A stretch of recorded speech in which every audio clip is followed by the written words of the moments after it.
We want a department that stands and is represented in a way that our community would be proud. And we are struggling with that in this incident and are willing to make the changes that are needed in order to address it and make difference for the future.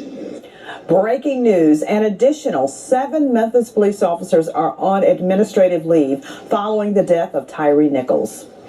That brings the total number of officers under scrutiny to 13. Well, and right now 5 officers face criminal charges, including second-degree murder. A 6th officer has also been fired. Now, we want to warn you, some of the video you're about to see is disturbing.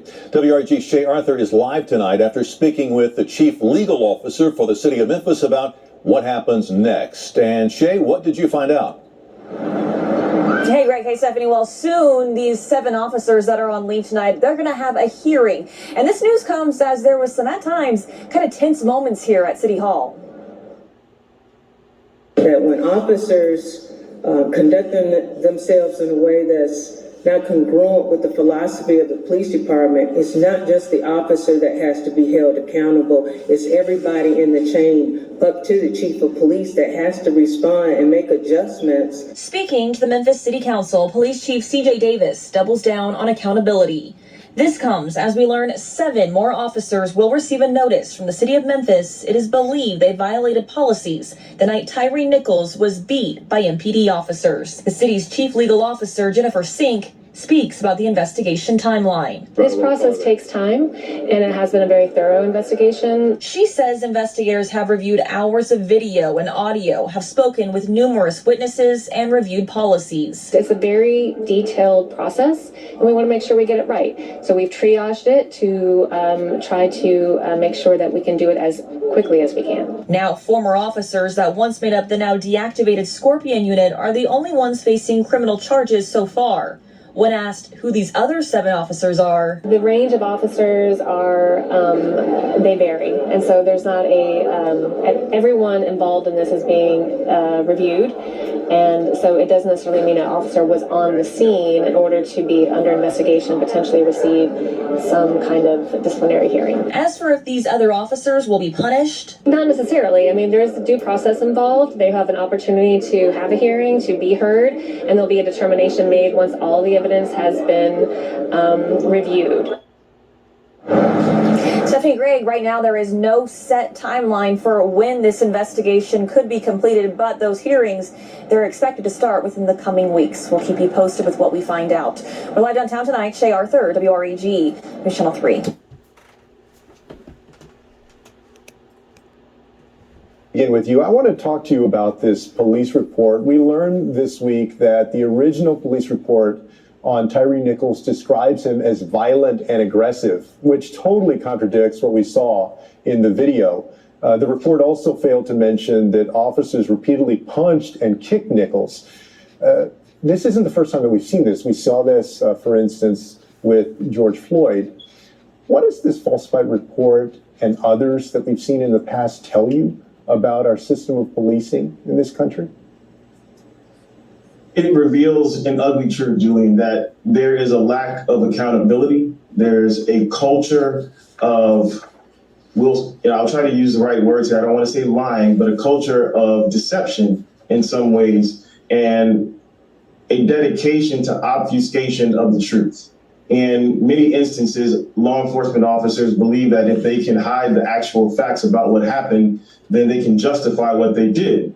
And what we need to do when we're thinking about police reform is look at what's going on at the top. Think about leadership. What is leadership communicating to those in the ranks about how you're supposed to report what happened, how you're supposed to communicate not only internally, but to externally, to everybody who's going to review what happened so that the truth actually comes out. When there's no accountability, there's going to be lies. When there's no accountability, there's going to be cover-ups. And we have to see that the leadership in each department is practicing what they preach. I'll give you an example.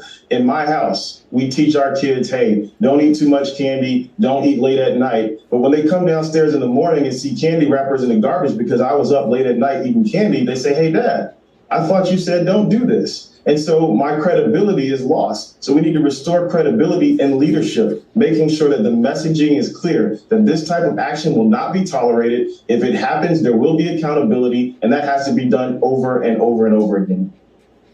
Well, and one of those ways that we may achieve more accountability in policing, of course, is to pass the George Floyd Justice in Policing Act. Now, Republicans have been against doing that, but Tia, just a few days ago, Senator Lindsey Graham suggested a compromise to one of the bill's major sticking points, which has been qualified immunity. What can you tell us about that sticking point, qualified immunity, and where Democrats and Republicans may be headed on this?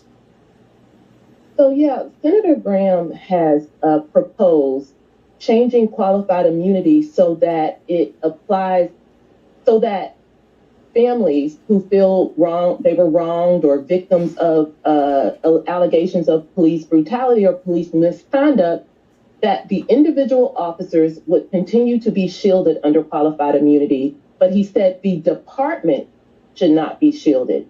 The question is how much, he floated this as a possible compromise. The question I have is how much that would really change the current status quo. You know, it sounds like a compromise, but as we know, the sticking point with qualified immunity is that individual officers are often not held accountable in allegations of misconduct, and that families, and again, people who feel like they have been wronged, therefore aren't able to move forward with civil lawsuits against those individuals. They often do sue police departments with civil cases. So will this change anything? And also, the root concern is that qualified immunity keeps bad officers employed and further diminishes respect and trust in policing.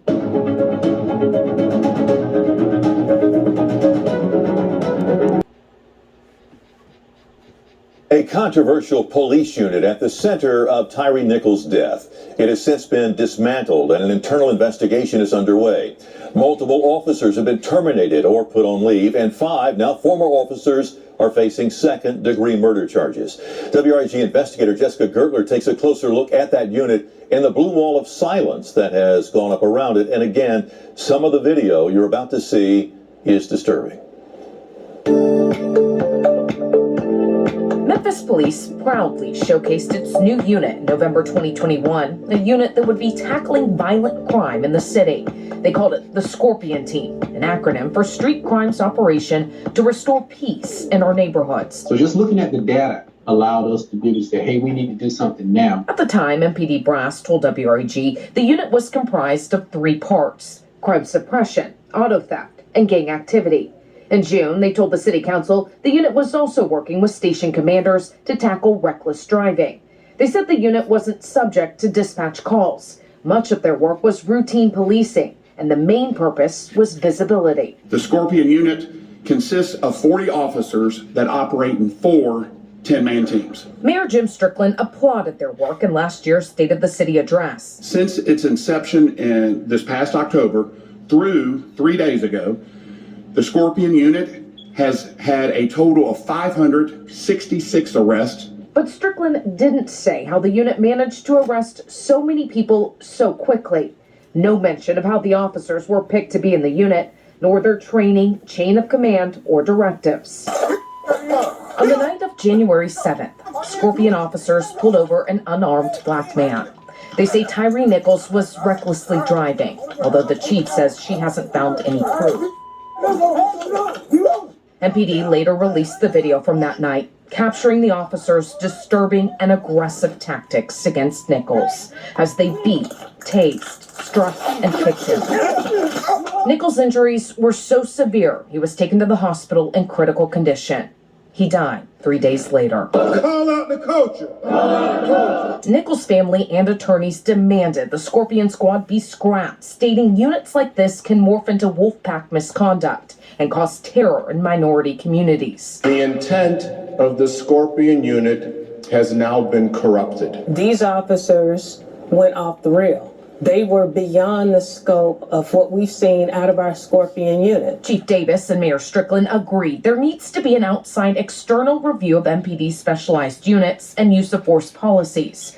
On Friday, the mayor announced the Department of Justice and the International Association of Chiefs of Police will do that. I'm not ready to say that our Scorpion employees are doing bad things. Reiterating the 2,000 felony arrests they made and the 800 guns they got off the street. I don't have regrets about creating units. Like I said, we just added more units to the department so that we could try to at least address some of the violent crime that we've seen. A day after the interview with WREG investigators, MPD sent out this statement. Chief Davis listened to the family of Tyre Nichols, community leaders, and the uninvolved officers, and it's in the best interest to permanently deactivate the Scorpion unit. A decision applauded by Shelby County District Attorney Steve Mulroy, whose office continues to investigate Nichols' death and those involved. And I hope that it triggers really a broader conversation about the need for proper supervision and training of these units if we have to have them. Chief Davis has said the Scorpion team received regular training for high-risk traffic stops, de-escalation tactics, and fair and impartial policing.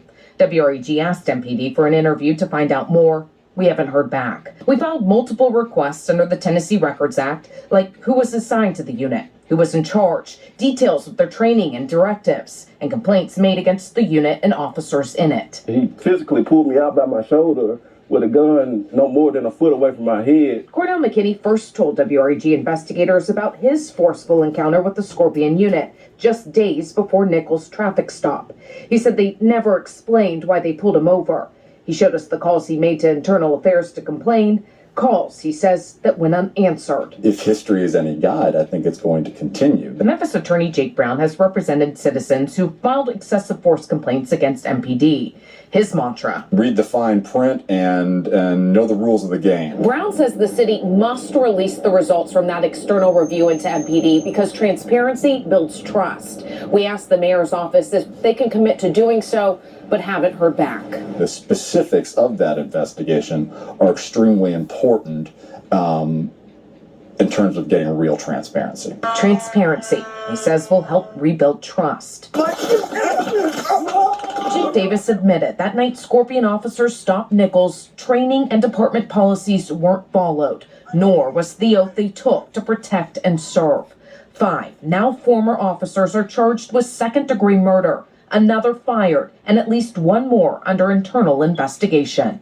Jessica Gertler, WREG, News Channel 3.